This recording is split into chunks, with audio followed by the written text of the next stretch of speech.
A very good morning to all my dear friends. मैं हूं Prashant Mawani. I hope you all are doing good. आज 18 April 2020 है, दिन है Saturday. I am sure you all are doing great this morning. आज के दिन की शुरुआत में करना चाहूँगा ओशो के एक बहुत ही इंटरेस्टिंग इंपॉर्टेंट कोट के साथ. The only way to exploit a person is first to make him afraid. Once you are afraid, you are ready to be exploited. शोषण कैसे किया जाता है? जो प्रोपोगेंडा चलाते हैं, जो ऐसे ऐसे डर्टी गेम्स जो खेलते हैं, तो वो क्या करते हैं? वो लोगों के अंदर एक भय पैदा करते हैं. वो एक सीड प्लांट करते हैं लोगों के अंदर. एक बार आपने किसी व्यक्ति को या फिर किसी समुदाय को भयभीत कर दिया, उसके बाद आप उनको एक्सप्लॉइट कर सकते हैं. उनको बता सकते हैं कि देखिए कि आपका पूरा समुदाय जो है वो खतरे में पड़ जाएगा, आपके साथ ये हो रहा है, एक्सेट्रा. और ये सारी चीज़ें जो हैं वो अलग अलग देशों में, अलग अलग सोसाइटी में, अलग अलग फॉर्म में की जाती हैं. तो थिंक अबाउट इट. इसके साथ डियर फ्रेंड्स, आज सैटरडे हैं, हमारे टेबल के ऊपर 4 आर्टिकल्स हैं. चारों के 4 आर्टिकल्स जो हैं वो बहुत ही इंपॉर्टेंट है. मैं एक ब्रीफ आपको प्रोवाइड कर देता हूँ. Helping A lending hand. This one is about RBI. RBI ने जो एक मेजर लिया है लिक्विडिटी को लेकर, तो इसको डिस्कस करेंगे, इसको समझेंगे. ए सीजन ऑफ चेंज. कुछ दिनों पहले हमने आईएमडी, जो इंडियन मेट्रियोलॉजिकल डिपार्टमेंट ने जो मॉनसून के बारे में अपना एक फोरकास्ट किया था, तो उसको एनालाइज करेंगे. उसके बाद एक बहुत ही इंपॉर्टेंट आर्टिकल है, इसके ऊपर से आपको मेंस एग्जामिनेशन में प्रश्न पूछे जा सकते हैं. इट्स अबाउट पॉलिटिक्स और कॉन्स्टिट्यूशन. जो 10th शेड्यूल है, जो एंटी डिफेक्शन लॉ है, उसको कैसे हमें टैकल करना चाहिए, क्या क्या इश्यूज हो रहे हैं, बहुत ही अच्छी तरीके से यहाँ पर समझाया है. और लास्ट में बात करेंगे केरला के बारे में, कैसे केरला जो है वो दूसरे स्टेट्स के मुकाबले अच्छा परफॉर्म कर रहा है in terms of controlling corona virus. तो क्या क्या रीजंस हैं, और ये रीजंस जो है वो काफ़ी अच्छे हैं, काफ़ी लॉजिकल भी हैं, और ये सारे रीजंस को अलग अलग स्टेट्स को भी इम्प्लीमेंट करने चाहिए. आगे बढ़े उससे पहले डियर फ्रेंड्स, एक गुड न्यूज़ है कि हमारा स्मार्ट कोर्स जो है ये ईएमआई इसके ऊपर अवेलेबल है, यानी कि इंस्टॉलमेंट्स में आप इस स्मार्ट कोर्स को यूज़ कर सकते हैं. यू हैव टू पे मनी इन इंस्टॉलमेंट. ये यूपीएससी और आईएएस की जो प्रीलिम्स और मेंस एग्जामिनेशन है, दोनों को कवर करता है. And it is one of the best available in the market. इसके साथ जुड़ी हुई सारी इन्फॉर्मेशन जो है वो आप ऐप डाउनलोड करेंगे तो आपको मिल जाएगी. इसी के साथ डियर फ्रेंड्स, लेक्चर की पीडीएफ को डाउनलोड करने के लिए चेकआउट माई टेलीग्राम चैनल. लेक्चर को दूसरे स्टूडेंट्स के साथ शेयर ज़रूर करें. वीडियो पसंद आता है then hit the like button and please don't forget to subscribe to our YouTube channel. तो रिजर्व बैंक ऑफ इंडिया ने फ्राइडे यानी कि कल एक बहुत ही इम्पोर्टेंट सेकंड ऐसा मेजर लिया है, या फिर आप कह सकते हैं इसको एक बजूका 2.0, एक सेकंड ब्लास्ट किया है. रिजर्व बैंक ऑफ इंडिया ने एक सेकंड सपोर्ट जो है वो डिक्लेयर किया है.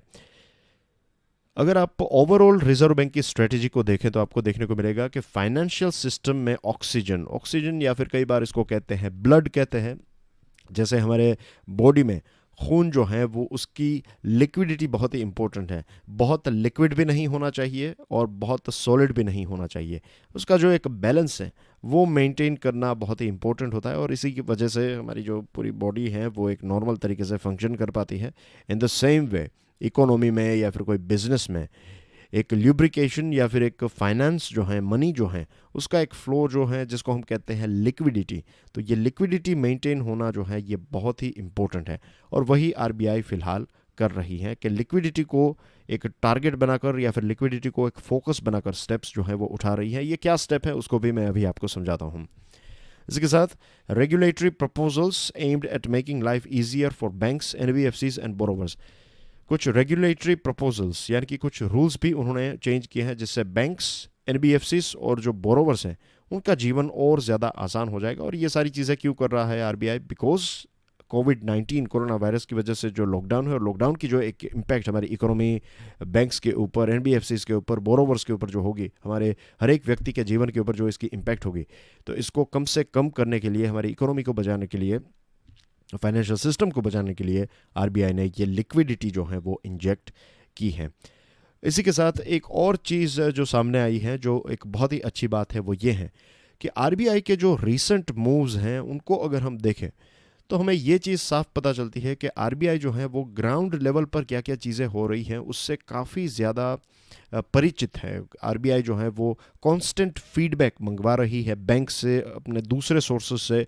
इनफैक्ट आरबीआई ने दूसरी जो प्राइवेट ऐसे सोर्सेज हैं जो रिसर्च और ये सारी चीज़ें करते हैं, तो उनको भी ऑन बोर्ड लिया है, उनकी भी मदद लेकर डेटा कलेक्ट किया जा रहा है और ये सारा डेटा जो है वो डिसीजन मेकिंग में बहुत काम आ रहा है। तो this is a very positive point, right, कि आरबीआई जो है वो कांस्टेंट फीडबैक कलेक्ट कर रहा है ग्राउंड से और उसके आधार पर डिसीजंस ले रहा है।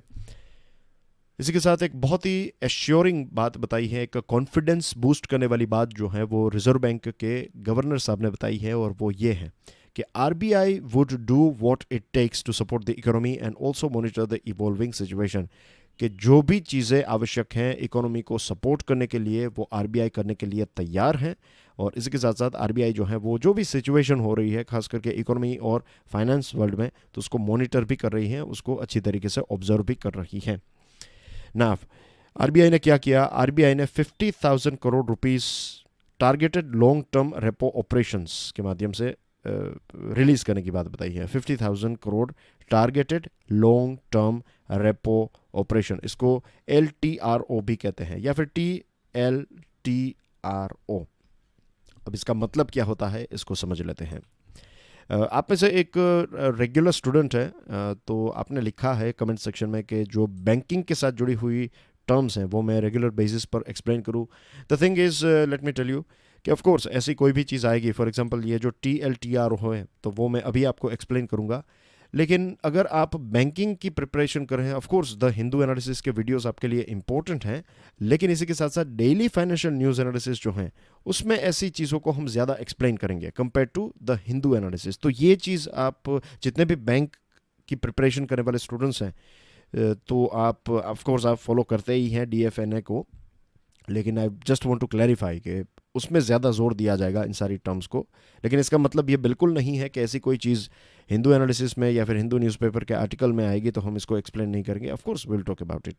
अब रेपो रेट जो है, रेपो ऑपरेशंस जो कहते हैं या फिर रेपो रेट जो है, ये शॉर्ट टर्म के लिए होता है। Remember, government not government sorry RBI जो हैं वो, मैंने इससे पहले आपको रेपो रेट और रिवर्स रेपो रेट के बारे में बताया था, एक बार बता देता हूं ताकि आपको ये चीज़ भी क्लियर हो जाए और इसके बाद हम ये जो LTRO है इसको भी आप अच्छी तरीके से समझ पाएंगे। हमारे देश की एपेक्स बैंक है आरबीआई। अब मान लीजिए कि एसबीआई को पैसों की आवश्यकता है, तो एसबीआई क्या करेगी, एसबीआई जो है गवर्नमेंट सिक्योरिटीज़ जिसको हम कहते हैं GSECs, तो GSECs डिपॉजिट के तौर पर आरबीआई को देगी और उसके बदले में आरबीआई जो है वो एसबीआई को पैसे देगा। लेट्स से कि 5 रुपए के GSEC उन्होंने दिए तो उसके बदले में लेट्स से 5 रुपए जो हैं कैश में एसबीआई को दिए जाएंगे। अगर आप किसी व्यक्ति के पास, किसी बैंक के पास लोन लेने के लिए जाते हैं तो वो कुछ एक सिक्योरिटी के तौर पर आपके पास रखेंगे। In the same way RBI जो है वो GSEC अपने पास रखेगी और उसके बदले में एसबीआई को पैसे देगी। ये जो पैसे बोरो किए जाते हैं ये जनरली शॉर्ट टर्म के लिए होते हैं, राइट। उसका टाइम जो है वो शॉर्ट टर्म का होता है, थोड़े टाइम की आपको ऑन द स्पॉट आवश्यकता है कुछ पैसों की, तो ये आपके लिए एक ऑप्शन है कि आप आरबीआई के पास जाइए, GSEC दीजिए और उनसे शॉर्ट टर्म के लिए पैसे ले लीजिए। उसके बाद जब भी आपके पास पैसे आ जाएं तब आप वापस दे सकते हैं। ये शॉर्ट टर्म हेल्प करने के लिए, लिक्विडिटी को प्लस माइनस करने के लिए भी आरबीआई इसको टूल के तौर पर भी उपयोग कर सकती है। और बैंक्स जो हैं उनको शॉर्ट टर्म में अगर कम टाइम के लिए पैसे चाहिए तो आरबीआई के पास जा सकती हैं। तो ये चीज़ आई होप आपको क्लियर हो गई होगी। अब यहाँ पर शब्द देखिए, long term repo operations. Now let me tell you one thing कि ये जो मैंने आपको बताया कि आरबीआई और एसबीआई का, तो इसमें जो 5 रुपए दिए तो ये जो एक इंटरेस्ट रेट इसके ऊपर चार्ज होगा उसको हम कहते हैं रेपो रेट, राइट। ये तो आपको पता ही है, ये एक बहुत ही बेसिक चीज़ है। तो शॉर्ट टर्म के लिए जो होता है तो ये रेपो रेट है। अब यहाँ पर जो LTRO है ये लॉन्ग टर्म के लिए आरबीआई ने एक फिक्स रेपो रेट आपके लिए बता दिया कि ये 50,000 करोड़ रुपए जो आरबीआई बता रही है, 50,000 करोड़ रुपए जो आज न्यूज़ में है, तो इसके ऊपर 1 साल के लिए, 3 साल के लिए आपको एक फिक्स रेपो रेट दिया जाएगा। लेट्स से कि 2%, जस्ट इमेजिनरी है, राइट। 2% नहीं होगा, उससे ज़्यादा होगा, लेकिन आई am just giving you one example कि 2% फिक्स कर दिया। तो अगर आप इस 50,000 करोड़ में से लेट्स से आप 5,000 करोड़ रुपए जीसेक देकर 5,000 करोड़ रुपए चाहते हैं, तो एक लॉन्ग टर्म के लिए आपको ये 2% के ऊपर मिल गए, इज़न्ट इट? तो ये इसका मतलब होता है। तो ये बैंक को लॉन्ग टर्म के लिए एक प्रकार की लोन ही है, लेकिन ये targeted long term repo operations हैं। आई होप ये चीज़ आपको समझ में आ गई होगी। अगर फिर भी डाउट है तो let me know in the comment section. तो आज के ही डेली फाइनेंशियल न्यूज़ एनालिसिस में मैं आपको फिर से ये एक्सप्लेन कर दूंगा, but I think it's not going to be that difficult. आपको समझने में इतनी कोई डिफिकल्ट नहीं हुई होगी। दूसरी जो इंपॉर्टेंट चीज़ की है आरबीआई ने वो ये है कि रिवर्स रेपो रेट जो है, रिवर्स रेपो रेट को 25 बेसिस पॉइंट से कट कर दिया है। तो रिवर्स रेपो रेट हो गया है 3.75%। अब इसको भी समझा देता हूँ। सेम एग्जांपल लेते हैं आरबीआई का और एसबीआई का। जो एग्जांपल मैंने आपको दिया, तो उसमें मान लीजिए कि अब मार्केट में पैसे बहुत हो चुके हैं। अब आरबीआई चाहती है कि इतने सारे पैसे, बहुत ज़्यादा लिक्विडिटी की आवश्यकता नहीं है। तो पैसों को वापस मार्केट में से खींचने के लिए क्या किया जा सकता है? तो इसको वापस खींचने के लिए आरबीआई जो है वो जीसेक्स देगी इनको, एसबीआई को, और एसबीआई से पैसे जो हैं वो चले जाएंगे आरबीआई के पास। लेट्स से कि 5,000 करोड़ रुपए के जीसेक्स जो हैं वो दिए गवर्नमेंट सिक्योरिटीज़, और 5,000 करोड़ रुपए जो हैं ये जीसेक यहाँ पर गए, और ये पैसे जो हैं वो यहाँ से वहाँ पर चले गए। तो मार्केट में से भी पैसे जो हैं वो कम हो गए, क्योंकि एसबीआई के पास पैसे कम हो गए, बीओबी के पास पैसे कम हो गए, ऐसी सारी बैंक्स के पास जो हैं वो पैसे कम कर दिया आरबीआई ने by taking this money, giving G secs दिए, और जो कैश हैं वो वापस अपने पास खींच लिए। तो ये भी एक प्रकार से आप समझ सकते हैं कि एसबीआई ने आरबीआई को एक लोन दी। तो एसबीआई भी फ्री में थोड़ी लोन देगी, एसबीआई भी इसके ऊपर एक इंटरेस्ट रेट चार्ज करेगी। तो ये जो इंटरेस्ट रेट है इसको कहते हैं रिवर्स रेपो रेट। ये भी शॉर्ट टर्म के लिए होता है। तो रिवर्स रेपो रेट को कम कर दिया है, 3.75 कर दिया है। तो इसका मतलब ये है कि जो लेजी बैंकिंग कहते हैं, लेजी बैंकिंग का मतलब ये होता है कि मान लीजिए, मीन्स आपने कई बार सुना होगा या फिर देखा होगा ऐसे लोग जिनके पास करोड़ों रुपए हैं, उन्होंने ज़मीन बेची और उनके पास आए लेट्स से 10 करोड़ रुपए। अब बिजनेस करें, और बिजनेस करेंगे आप, और पैसे चले जाएंगे आएंगे, you have to stay there, आपको जाना पड़ेगा, ये सारा टाइम कंज्यूमिंग चीज़ होगी, राइट? जिनके पास पैसे हैं, 10 करोड़ रुपए जिनके पास हैं, तो दैट पर्सन विल थिंक कि इतनी मेहनत कौन करे, इससे अच्छा है कि सेफली ये पैसे जो हैं वो मैं बैंक में डिपॉजिट कर दूँ, और बैंक से मुझे मिलेगा इंटरेस्ट, और 10 करोड़ रुपए का interest let's say per month मुझे लेट्स से 1 लाख रुपए मिलेगा। तो 1 लाख रुपए मैं खर्च भी नहीं कर पाऊंगा। I can live a very luxurious life, या फिर 2 लाख मिलेंगे या फिर 5 लाख मिलेंगे, वॉट एवर इट इज़। तो इतने पैसों में तो मैं आराम से पूरा जीवन जो है वो खा पी सकता हूँ, मुझे कुछ करने की आवश्यकता नहीं है। तो ये क्या हुआ? ये लेजी बैंकिंग हो गया कि कुछ आपके पास पैसे हैं, आपको इंटरेस्ट अच्छा मिल रहा है तो आपने पैसे डाल दिए। इसमें कोई गलत बात भी नहीं है, लेकिन लेजी बैंकिंग जो है ये खास करके जब रेपो रेट ज़्यादा होता है तो बैंक ये सोचेगी कि लोन देंगे, पैसे एनपीए हो जाएंगे, राइट? फिर ये सारी चीज़ें करनी पड़ेगी आपको। तो इट इज़ बेटर कि अगर आपको रिवर्स रेपो रेट में अच्छा इंटरेस्ट मिल रहा है तो आपके पास एक्स्ट्रा पैसे जो हैं तो भले ही आरबीआई के पास भेज दीजिए वो पैसे, उसमें से इंटरेस्ट ज़्यादा मिलेगा। तो ये लेजी बैंकिंग या फिर लेजी प्रॉफिट जो है वो नहीं हो पाएगा, बिकॉज रिवर्स रेपो रेट को बहुत कम कर दिया है आरबीआई ने। इसी के साथ रिजर्व बैंक ऑफ इंडिया चाहती भी यही है कि ये जो रिवर्स रेपो रेट कम किया है, फिर targeted long term repo operations जो हैं, लिक्विडिटी इंजेक्ट जो हैं आरबीआई से एसबीआई या फिर आरबीआई से बैंक्स की तरफ तो हो रही है, लेकिन ये सारे पैसे जो रेट कट हैं वो ट्रांसपेरेंट भी होना चाहिए। यानी कि मेरी और आपकी जो लोन्स हैं या फिर बिजनेसेस जो लोन लेने के लिए जाएंगे तो उनको भी इसका जो भी रेट कट हो रहा है तो उसका लाभ उनको मिलना चाहिए। लेकिन ट्रांसमिशन जो है वो थोड़ा स्लो है। ट्रांसमिशन यानी कि आरबीआई तो रेट कट कर देती है, रेपो रेट को कम कर देती है, लेकिन दूसरी बैंक्स जो हैं वो इतना ज़्यादा नहीं करती है, क्योंकि उनको अपना प्रॉफिट और दूसरे ऑपरेशंस चलाने के लिए थोड़ा इंटरेस्ट रेट जो है वो ज़्यादा रखना पड़ता है। लेकिन इसको लेकर भी एक डिस्कशन जो है वो चलती रहती है। This is the time when banks will have to be liberal. जो मैंने आपको बताया कि बैंक्स को और ज़्यादा लिबरल होना पड़ेगा।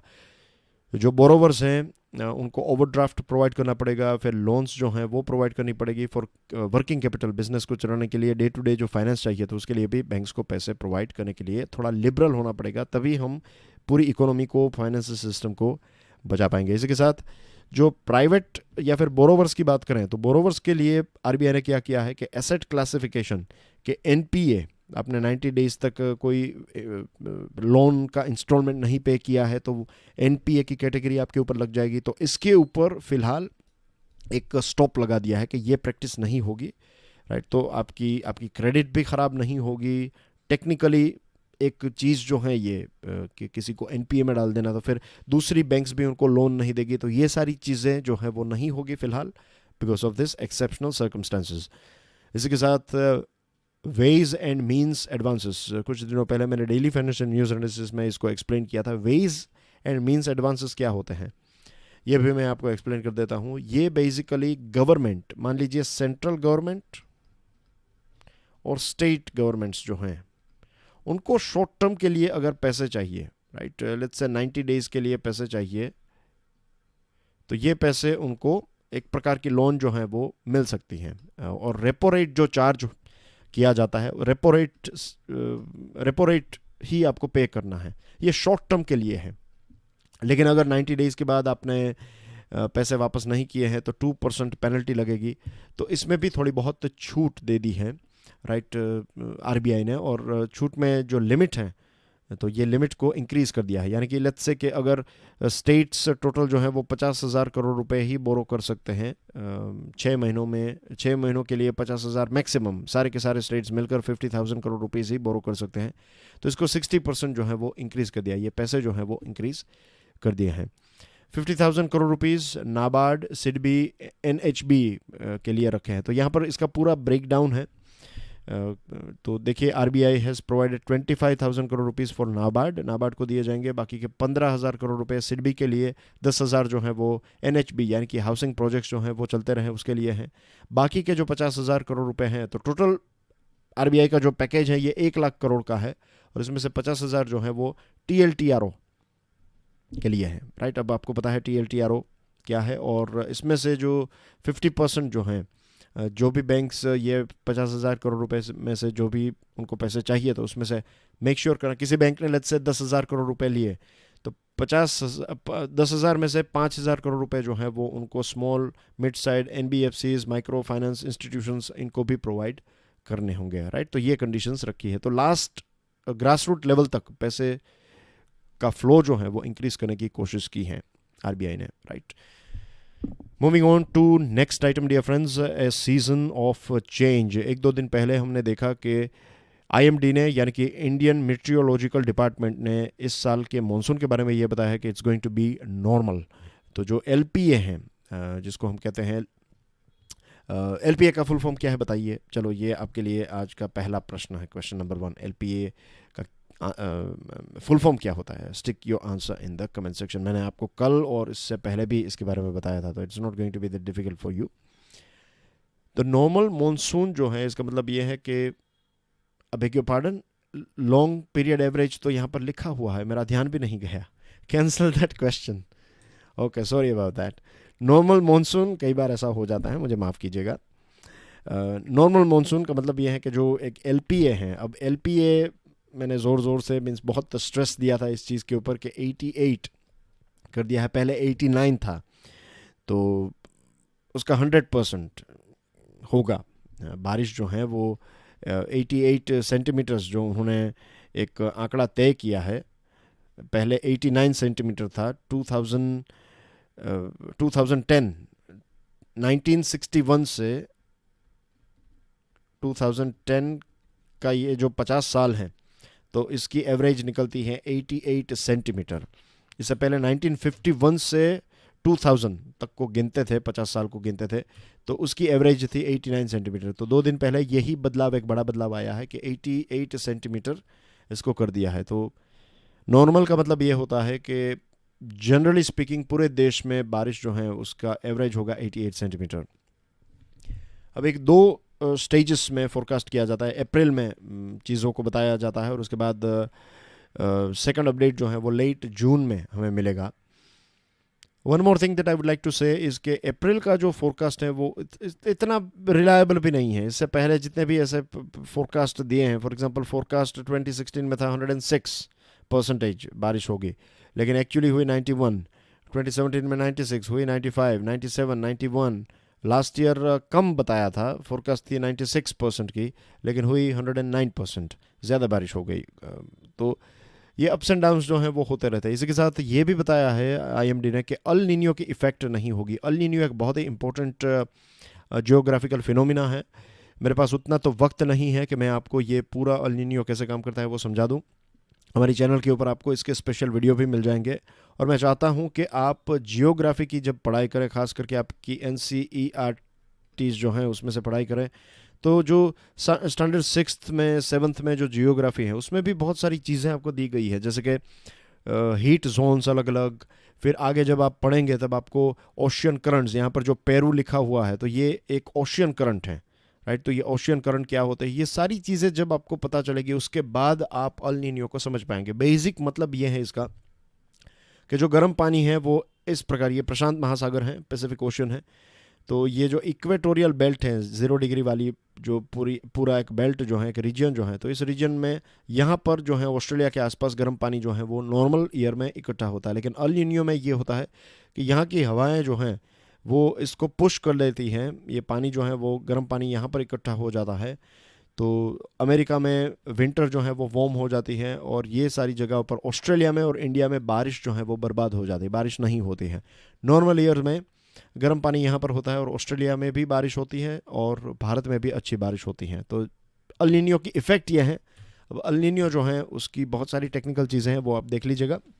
और बहुत सारे आंसर्स साइंटिस्ट्स के पास भी नहीं है कि ये एग्जैक्टली कितने टाइम के बाद होता है, तो ये इसके ऊपर भी रिसर्च जो है वो चल रही है। तो जैसे मैंने आपको बताया कि अप्रैल का जो फोरकास्ट है तो इसमें थोड़े अप्स एंड डाउन्स होते रहते हैं। स्टैटिस्टिकल फोरकास्ट मेथड्स के माध्यम से उन्होंने ये रिलीज़ किया। एक डायनामिक मॉडल है, डायनामिक मॉडल में सुपर कंप्यूटर्स जो हैं वो पावरफुल कंप्यूटर्स मैथमेटिकली स्टिमुलेट करते हैं सारी सिचुएशन को, जो आंकड़े हैं उसको फीड किए जाते हैं, और उसके बाद कंप्यूटर जो है वो आपको बता देगा, आपको जो सॉफ्टवेयर और प्रोग्राम्स हैं वो आपको एक प्रेडिक्शन बताएंगे कि कितनी बारिश होगी। तो इसका इस्तेमाल जो है वो डायनामिकल मॉडल, इसका इस्तेमाल अब हम कर रहे हैं। पहले जो है वो स्टैटिस्टिकल फोरकास्ट सिस्टम का इस्तेमाल किया जाता था, आज भी किया जाता है, दोनों का इस्तेमाल हम करते हैं, ऐसा नहीं है कि एक को बंद कर दिया है, दोनों का इस्तेमाल किया जाता है as far as I know. और स्टैटिस्टिकल फोरकास्टिंग सिस्टम में ये होता है कि आप जो पैरामीटर्स हैं उसको देखते हैं, और उसके बाद जो आपकी जो एक हिस्ट्री है, जो रिकॉर्डेड डेटा है उसके साथ चेक करते हैं, और उसके बाद एक एस्टिमेशन आपका निकलता है। और ये डायनामिकल मॉडल को अडॉप्ट करने की वजह से ही ये 1 सेंटीमीटर का जो चेंज है वो किया गया है। इसी के साथ अराइवल और ऑनसेट और अराइवल की डेट्स में भी एक चेंज देखने को मिला है।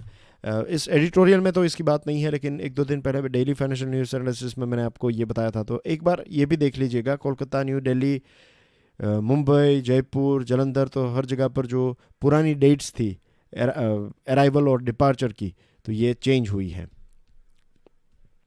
And that's everything. Moving on to next item, ये भी एक बहुत ही इंपॉर्टेंट आर्टिकल है, institutional fixes and the need for building ethical politics. इसका एक क्विक बैकग्राउंड आपको बता दूं। 19 मार्च को सुप्रीम कोर्ट ने एक आदेश दिया स्पीकर को, मध्य प्रदेश के स्पीकर को, कि आप फ्लोर टेस्ट अरेंज कीजिए। कमलनाथ साहब ने उसके एक दिन बाद अपना रेजिग्नेशन दिया।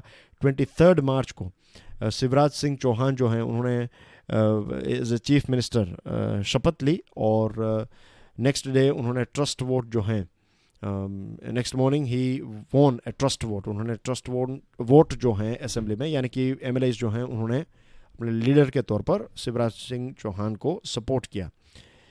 तो ये सारी चीज़ें हुई, और इसका बैकग्राउंड है, आप जानते हैं कि कांग्रेस के कुछ 22 एमएलएज जो हैं उन्होंने कांग्रेस को छोड़कर वो बीजेपी में चले गए।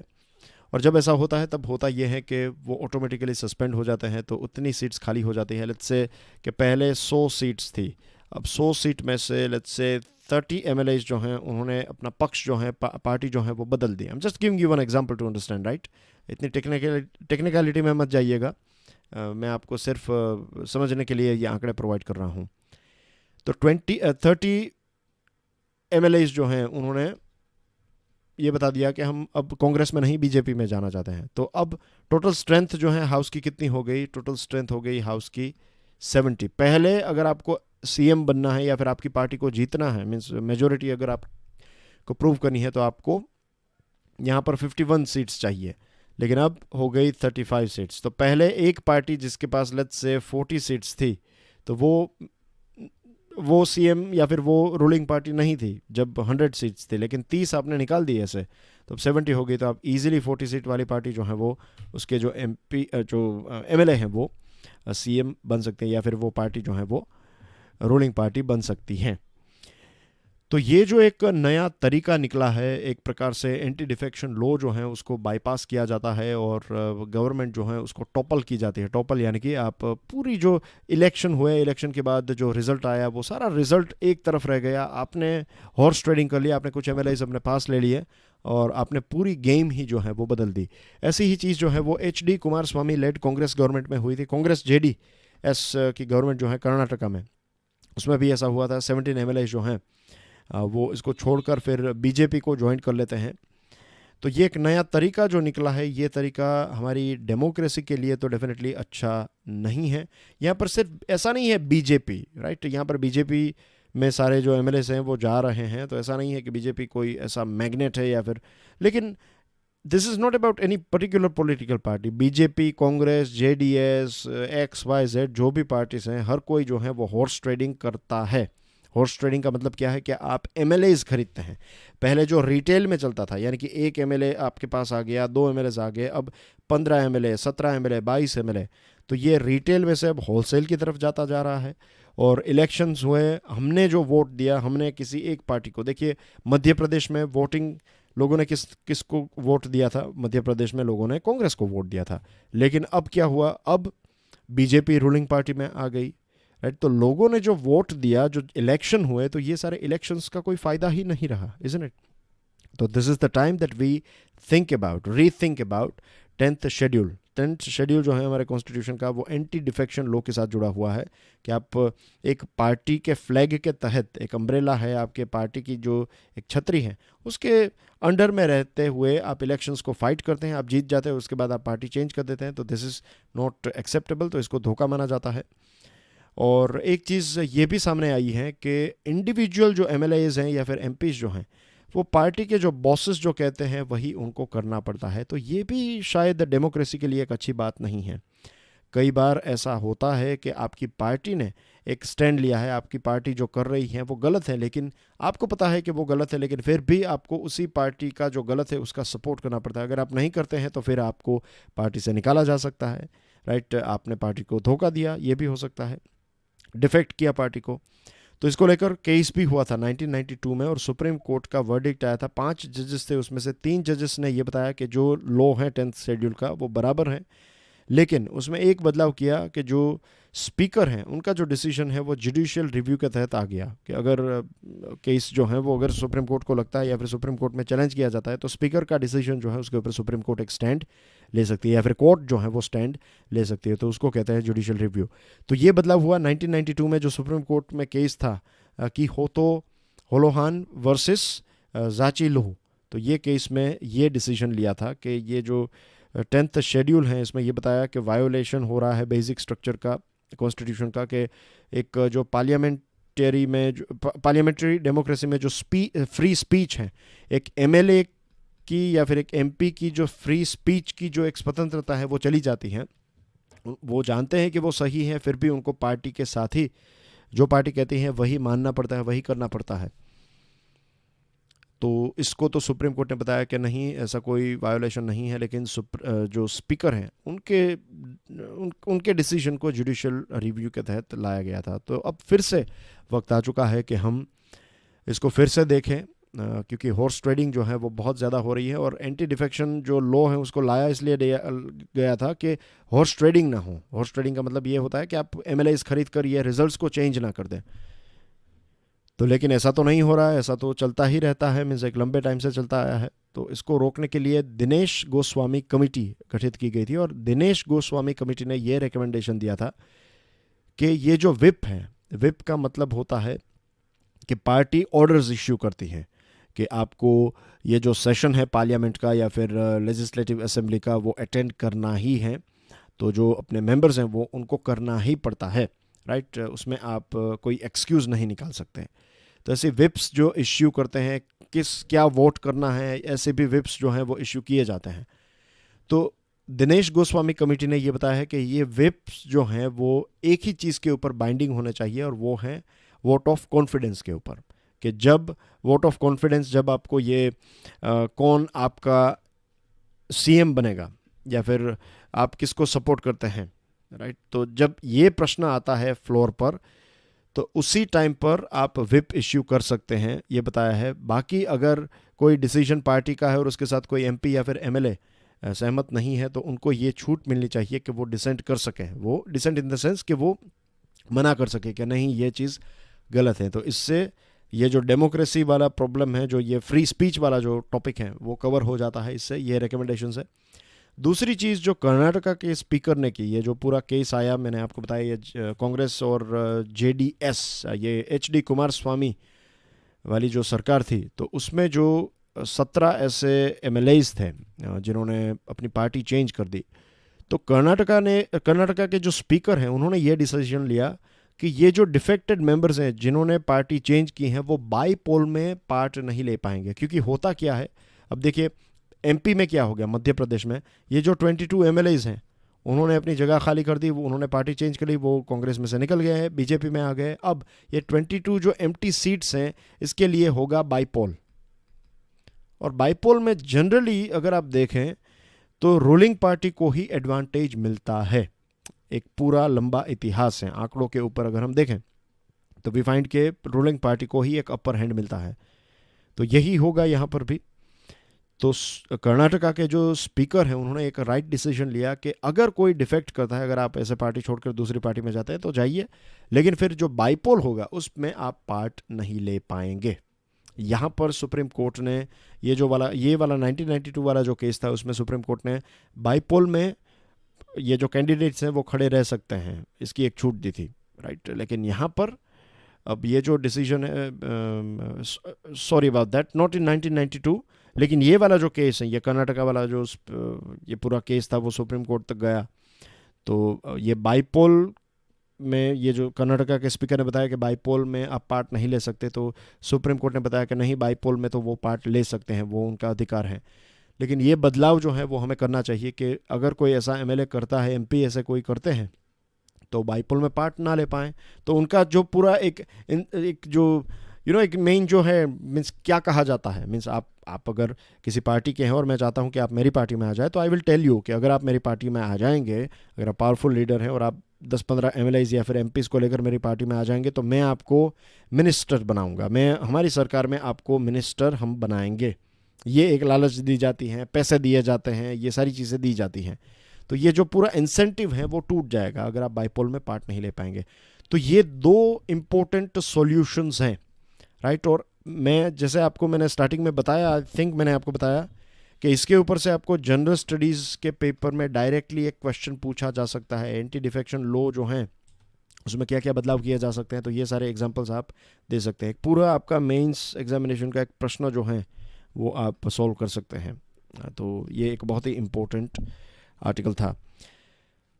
ए virtual social democracy and dividends for Kerala. आज मैं ये सोच रहा था कि 30-32 मिनट्स के अंदर लेक्चर जो है वो रैप अप कर दूंगा, लेकिन डियर फ्रेंड्स, कई बार ऐसा होता है कि कुछ इंपॉर्टेंट पॉइंट्स होते हैं जो explain means time is not a problem for me. मैं I can record for 1 hour 2 hour as well, doesn't matter. 2 hour means out of means बहुत ज़्यादा हो जाएगा। But what I am saying is कि 10-15 minute record करने में मुझे कोई डिफ़िकल्टी नहीं है। आपको तो सुनना और समझना है, तो आई होप आपको भी नहीं होगी, राइट। कई बार अगर थोड़ा बहुत टाइम एक्स्ट्रा हो जाए तो टेक इट पॉजिटिवली कि मैं भी मेहनत कर रहा हूँ, तो आप भी थोड़ी मेहनत कर लीजिए सुनने के लिए और समझने के लिए, and it will help you. ये आप ही के लिए तो है। A number of states have been specially proactive, लेकिन केरला जो है वो सबसे प्रोएक्टिव माना जाता है। केरला के चीफ मिनिस्टर के बारे में हमने इससे पहले भी बात की थी कि वो काफ़ी प्रोएक्टिवली सारी चीज़ों को कर रहे हैं। और केरला ऐसा स्टेट है हमारे देश का जो सबसे पहले कोरोना का केस भी केरला में आया, लेकिन अब 10th रैंक पर हैं। उसके आगे बहुत सारे स्टेट हैं आगे। ये बुरी बात है कि बहुत सारे स्टेट्स में ज़्यादा केसेस हैं कंपेयर टू केरला। केरला की पॉपुलेशन डेंसिटी फिर ग्लोबल इकोनॉमी के साथ जुड़ा हुआ है, और इसी के साथ इंटरनेशनल मोबिलिटी। बहुत सारे सिटीजन्स केरला के बाहर रहते हैं दुनिया के अलग अलग देशों में, तो हॉटस्पॉट बनने के चांसेस जो हैं वो उसके बहुत ज़्यादा थे। केरला पहला ऐसा स्टेट था जिसने 20,000 करोड़ का रिलीफ पैकेज डिक्लेयर किया। सेंट्रल गवर्नमेंट ने जब से लॉकडाउन किया उससे पहले उन्होंने ये 20,000 करोड़ रुपीस का पैकेज जो है वो रोल आउट की एक एडवर्टीजमेंट कर दी थी। इंडिया में और इंटरनेशनली भी केरला जो है वो एक अच्छा एग्जांपल है। निपाह का जो केस है, निपा वायरस जो स्प्रेड हुआ था, तो केरला ने उसको काफ़ी अच्छी तरीके से कंट्रोल कर लिया। तो केरला इतना सक्सेसफुल क्यों है? केरला सक्सेसफुल इसलिए है क्योंकि केरला की सरकार और उसके जो सिटीजन्स हैं उसके बीच में काफ़ी अच्छा रिलेशनशिप है। और ये रिलेशनशिप जो है वो कोई एक दिन में उन्होंने डेवलप नहीं किया है, किसी एक पर्टिकुलर पॉलिटिकल पार्टी ने इसने डेवलप नहीं किया है। केरला के लोग, केरला के पॉलिटिशियंस, केरला के एक्टिव प्लेयर्स ने मिलकर इसको डेवलप किया है। केरला की हिस्ट्री में अगर आप जाएं तो 1930s में, 1950s में, 60s में, 80s में, 90s में बहुत सारे ऐसे मोमेंट हुए हैं। और ये सारे जो मोमेंट्स हैं इसकी वजह से केरला की जो एक पूरी हिस्ट्री है, वहाँ के लोग जो हैं वो ज़्यादा, उनकी जो जन चेतना है वो ज़्यादा एक्टिव हो गई, वो ज़्यादा कॉन्शियस हो गए। और यही कॉन्शियसनेस की वजह से पॉलिटिकल पार्टी के ऊपर भी ये प्रेशर रहता है कि वो लोगों को बेसिक वेलफेयर की फैसिलिटीज़ पहुंचाए, सिटीजन्स को सपोर्ट करें, सिटीजन्स की जो बेसिक एमिनिटीज़ हैं वो प्रोवाइड करें। तो हमेशा से ये कंपटीशन है और वहाँ पर अल्टरनेटिवली सरकारें भी काफ़ी बदलती रही है। तो हर एक सरकार जो आती है तो उनके पास 5 साल होते हैं बेस्ट परफॉर्मेंस देने के लिए, उसके बाद वो चेंज हो जाते हैं। तो इसकी वजह से भी केरला के गवर्नमेंट को, लोगों को और पूरी सिस्टम को काफ़ी एक फ़ायदा हुआ है। These movements not only nurtured a strong sense of social citizenship but also drove reforms that have incrementally strengthened the legal and institutional capacity of public action. ये जो अलग अलग मूवमेंट्स हुई केरला में, तो इसकी वजह से सोशल सिटीजनशिप, लोग तो ज़्यादा एक्टिव हो गए, लेकिन इसी के साथ साथ जो इंस्टीट्यूशंस हैं वो भी काफ़ी धीरे धीरे मजबूत होने लगे। सेकंड जो चीज़ है वो ये है कि राइट बेस्ड वेलफेयर, वहाँ पर लोगों का जो अधिकार है, उनको जो वेलफेयर मिलना चाहिए, उसका भी एक काफ़ी, ये सारी मोमेंट्स की वजह से लोग एक्टिव हो गए। तो इसकी वजह से इसमें भी एक अवेयरनेस क्रिएट हुई केरला में। फिर ये अवेयरनेस क्रिएट हुई तो लोग चीज़ों की डिमांड करने लगे। तो डिमांड, जब प्रेशर बढ़ने लगा गवर्नमेंट्स के ऊपर, तो गवर्नमेंट को इन सारी डिमांड्स को फुलफिल करने के लिए सारे स्टेप्स उठाने पड़े। तो regardless of party in power, कोई एक पार्टी नहीं, हर एक पार्टी के ऊपर यही प्रेशर होता है। और यही प्रेशर की वजह से फिर लोकल गवर्नमेंट को भी आपको सपोर्ट करना पड़ता है। और शायद हमारे देश में सबसे ज़्यादा रिसोर्सफुल अगर कोई लोकल गवर्नमेंट आपको देखने को मिलेगी तो वो है केरला में। तो ट्रस्ट काफ़ी डेवलप हुआ दोनों के बीच में, स्टेट और लोगों के बीच में। और हेल्थ केयर सिस्टम भी उसी का एक नतीजा है। इससे पहले की हमारे डिस्कशन में मैंने आपको बताया था, और आप शायद जानते भी होंगे कि एजुकेशन में, हेल्थ में केरला जो है, पुलिस रिफॉर्म्स में, बहुत सारी चीज़ों में केरला जो है वो काफ़ी आगे हैं। तो ये सारी चीज़ें एक दिन में नहीं हुई, ये धीरे धीरे चीज़ें जो हुई हैं उसी का बेनिफिट आज हमें देखने को मिला कि उनकी जो एक ब्रॉड और डेंस हेल्थ केयर सिस्टम है, तो इसकी वजह से वो इस कोरोना वायरस को इजीली कंट्रोल कर पाए। इजीली तो नहीं, बट आई वुड से एक कम टाइम में, एक काफ़ी चैलेंजिंग एनवायरनमेंट में उन्होंने कंट्रोल किया। जब लोगों की आवश्यकता हुई गवर्नमेंट को, तो 2 लाख जितने वॉलंटियर्स भी गवर्नमेंट को मिले कि वो डोर टू डोर जाकर लोगों को आइडेंटिफाई कर रहे हैं, वो लोगों को एक डेटा कलेक्ट कर रहे हैं, गन से उनको चेक करें, जो टेम्परेचर गन है उनसे चेक किया जा रहा है। तो ये सारी चीज़ों ने मिलकर केरला को ये परफॉर्मेंस दिया है। Now let's move on to news items. News item में एक अच्छी खबर यह है कि हेल्थ मिनिस्ट्री का कहना यह है कि जो कोविड-19 के केसेस जो डबल हो रहे थे, तो पहले 3 दिन में केसेस डबल हो रहे थे, अब ये 6.2 डेज में हो रहे हैं। तो स्पीड जो है इसकी थोड़ी कम हुई है, तो दैट्स गुड थिंग। अगर आप यहाँ पर देखेंगे तो कुछ ऐसे देश हैं जैसे कि यूएसए जो है, तो वहाँ पर लगभग 4 दिनों में केसेस डबल हो रहे थे या फिर हो रहे हैं। दूसरे देशों की बात करें, भारत की बात करें, तो हमारे यहाँ पर 6.2, रशिया और भारत और ब्राज़ील में स्पीड जो है वो कम हुई है, तो that's a good news. Wuhan ने ये एडमिट किया है कि उन्होंने 1290 डेथ्स जो है, मृत्यु जो है वो कम बताई थी। फिर से प्रश्न खड़े हुए हैं कि चाइना क्या रियल इन्फॉर्मेशन या जो एक सही इन्फॉर्मेशन है वो दुनिया के साथ शेयर कर रहा है। फिर ईएमआईज़ की बात करें, इंस्टॉलमेंट्स के ऊपर जो मोराटोरियम दिया गया था, तो सैलरी वाले लोग जो हैं उन्होंने इसको इतना ज़्यादा इसका उपयोग नहीं किया, तो that's a good thing as well. तो बैंक को लिक्विडिटी का इश्यू नहीं होगा। फिर माइनर फॉरेस्ट प्रोड्यूस जो है, जिसमें bamboo, roots, seeds, fruits, flowers, plants जो आदिवासी बेचते हैं, ट्राइबल्स जो बेचते हैं, तो इसको गवर्नमेंट ने, एमएचए ने एसेंशियल सर्विसेज का पार्ट बना दिया है। एग्जेम्पशन लिस्ट में इसको ऐड कर दिया है ताकि ट्राइबल्स जो हैं वो सफ़र ना हो। Pakistan is exporting terror. हमारे आर्मी चीफ ने बताया कि एक तरफ दुनिया जो है वो कोरोना वायरस को लड़ रही है और दूसरी तरफ लॉन्च पैड्स जो हैं वो एक्टिव हैं। LOC के उस पार लॉन्च पैड्स पाकिस्तान ने काफ़ी एक्टिव किए हैं। Indore registers 8 deaths in a day. एक दिन में 8 मृत्यु और नए केसेस 256 हो चुके हैं। न्यू दिल्ली में 218 नए केसेस देखने को मिले। और एक हाई कोर्ट है, झारखंड की हाई कोर्ट ने एक MP और उनके साथ 5 दूसरे लोगों के ऊपर जो केस चल रहा था तो उसमें बेल देने की बेल दी है। और इस बेल में कंडीशन ये रखी कि हर एक व्यक्ति 35,000 रुपीज़ PM केयर में डिपॉजिट करेगा और आरोग्य सेतु मोबाइल एप्लीकेशन को डाउनलोड करेगा। मुंबई जो है उसमें ज़्यादा हेल्थ केयर वर्कर्स पॉजिटिव साबित हुए हैं। और महाराष्ट्र ने 10,000 करोड़ रुपए 5 महीनों के लिए डिमांड की है। और गुजरात में भी केसेस जो हैं वो काफ़ी बड़े हैं, खास करके जो मेरा शहर है राजकोट, तो राजकोट में भी नए 20 केसेस देखने को मिले हैं। और टोटल गुजरात का जो डेथ टोल है ये 41 तक पहुंच गया है। 170 न्यू केसेस एक सिंगल डे में देखने को मिले हैं।